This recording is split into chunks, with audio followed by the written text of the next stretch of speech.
کیا واقعی پاکستان نے وہان بارڈر کے قریب اپنی اسٹریٹجیکل پوزیشن مضبوط کر لی ہے؟ اور کیا اسپن ویم میں ہونے والی پیش قدمی خطے کا پاور بیلنس بدل سکتی ہے؟ اور کیا توخم بارڈر کا دوبارہ کھلنا دونوں ممالک کے تعلقات میں نئی شروعات یا صرف ایک عارضی سکون ہے؟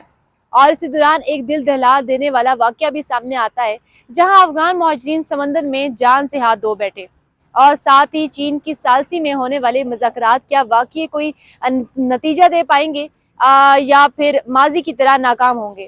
آج ہم آپ کو تمام اہم حقائق سادہ اور واضح انداز میں بتائیں گے۔ سب سے پہلے آپ سے گزارش ہے، اگر آپ ہمارے چینل پہ نیو ہیں تو چینل کو سبسکرائب کریں، بیل آئیکن دبائیں تاکہ تمام اہم اپڈیٹ جو ہیں وہ آپ کے پاس وقت پہ پہنچتی رہیں۔ ناظرین، اس وقت پاکستان اور افغانستان کے درمیان ایک پیچیدہ مگر انتہائی اہم صورتحال دیکھنے کو مل رہی ہے۔ ایک طرف دونوں ممالک کے درمیان مذاکرات جاری ہیں اور سفارتی سطح پر بات چیت ہو رہی ہے، جبکہ دوسری طرف زمینی حقائق اس کے برعکس نظر آ رہے ہیں، جہاں جھڑپیں اور کشیدگی اب بھی موجود ہے۔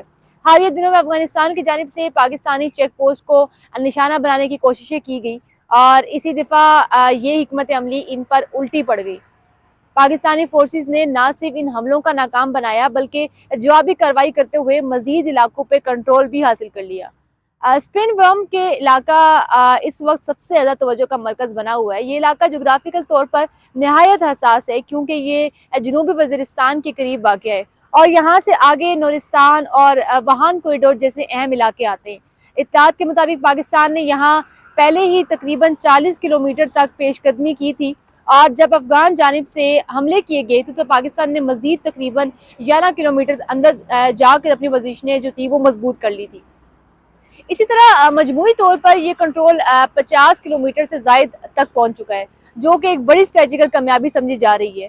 یہی سوال یہاں پہ ایک سوال پیدا ہوتا ہے کہ آخر اسپن وارم ہی کیوں اتنا اہم ہے؟ اس کی سب سے بڑی وجہ یہاں موجود قدرتی وسائل ہیں۔ اس علاقے میں گیس اور تیل کے ذخیرے جو ہیں وہ دریافت ہو چکے ہیں، جن پہ کام بھی جاری ہے۔ شیوا ون اور اسپن ویم جیسے منصوبوں کے ذریعے یہاں سے روزانہ کی بنیاد پر تیل اور گیس جو ہے وہ نکالا جا رہا ہے۔ اگرچہ یہ مقدار بہت بڑی نہیں، لیکن پاکستان کی معیشت کے لیے یہ ایک اہم اضافہ ضرور سمجھا جاتا ہے۔ یہی وجہ ہے کہ پاکستان اس علاقوں میں اپنی موجودگی کو مستحکم رکھنا چاہتا ہے تاکہ مستقبل میں توانائی کے شعبے میں خود کفالت حاصل کی جا سکے۔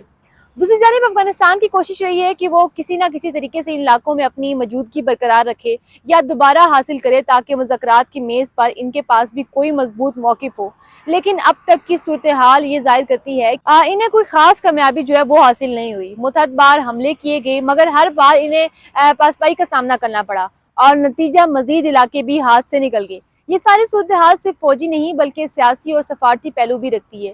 پاکستان کا موقف ہمیشہ واضح رہا کہ اس کی سرزمین کے خلاف کسی بھی قسم کی کارروائی برداشت نہیں کی جائے گی، اور اگر افغانستان کی سرزمین پاکستان کے خلاف استعمال ہوتی ہے تو اس کا بھرپور جواب جو ہے وہ دیا جائے گا۔ اسی کے ساتھ پاکستان مذاکرات کے عمل کو بھی جاری رکھے ہوئے ہے تاکہ کسی بڑے تصادم سے بچا جا سکے۔ اب اس سارے معاملے کے بعد بات کرتے ہیں چین کی ثالثی میں ہونے والے مذاکرات کی طویل کشیدگی اور 3 ماہ تک جاری رہنے والی شدید صورتحال کے بعد بالآخر افغانستان نے تیسرے فریق کو شامل کرنے پر رضامندی ظاہر کی اور چین نے میزبانی کا کردار سنبھالا۔ مذاکرات کے لیے اورمچی شہر کا انتخاب کیا گیا جہاں دونوں ممالک کے وفد کو مدعو کیا گیا تاکہ وہ بیٹھ کر مسائل کا حل نکال سکیں۔ چین نے واضح کیا کہ وہ صرف میزبان کا کردار ادا کرے گا، کسی بھی قسم کی گارنٹی یا دباؤ کا حصہ نہیں بنے گا۔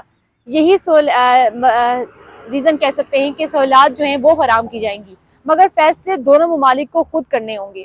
یہی وہ نقطہ ہے جو پاکستان کے لیے سب سے زیادہ اہم ہے، کیونکہ پاکستان کا موقف رہا ہے کہ صرف زبانی یقین دہانی کافی نہیں بلکہ عملی اور تاریخی ضمانت ضروری ہے۔ اسی پس منظر میں ایک اہم پیش رفت یہ سامنے آئی کہ پاکستان کے نائب وزیر اعظم اور وزیر خارجہ اسحاق ڈار ان مذاکرات میں براہ راست شریک نہیں ہوئے اور واپس پاکستان آ گئے۔ اس عمل کو بعض حلقوں کی جانب سے بائیکاٹ کے طور پر بھی دیکھا جا رہا ہے، جبکہ حکومتی سطح پر اسے ایک اسٹریٹجیکل فیصلہ قرار دیا جا رہا ہے۔ پاکستان کی نمائندگی ایک ورکنگ لیول وفد نے کی جس میں وزارت خارجہ، وزارت داخلہ اور سیکیورٹی اداروں کے نمائندے شامل تھے۔ مذاکرات کے دوران افغانستان نے یہ یقین دہانی کی بات کی کہ اس کی سرزمین پاکستان کے خلاف استعمال نہیں ہوگی، لیکن ساتھ ہی یہ موقف بھی اختیار کیا کہ اگر کسی گروہ نے کہیں اور سے کارروائی کی تو اس کی ذمہ داری افغانستان پہ نہیں ہوگی۔